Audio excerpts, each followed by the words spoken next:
Eto Lodi, gumawa na naman tayo ng dinakdakan kasi na-miss na naman natin ang magmukbang ng dinakdakan. Kasi meron akong mga itinabi na parte sa mga ngoso, mga Lodi. Yan ang mga pinaka-paborito ko. Yung tinatawag sa Ilocano ng ngiw-ngiw. Yun po, nasa yung bandang baba ng nguso po. Yan ang aking ipinakulo, pinalambot. Tapos ayan, blowtorch na, dyan ako nag-ihaw para mas madali. Kasi apura na tayo eh. Kaya magre-relax lang kasi tayo kasi maghapon tayong lumabas. Kumuha tayo ng ating mga product, mga Lodi. Kaya na-miss ko kayo.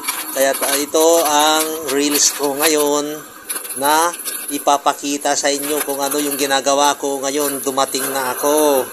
Yan, magre-relax ako kasi bukas magde-deliver tayo ng mga orders. Mga Lodi, yan ang mga ginagawa ko. Hindi ako naglilingid ng mga ginagawa ko. Pinapakita ko po yan. Talaga pong umiinom po ako konti lang. Ganyan. Salamat!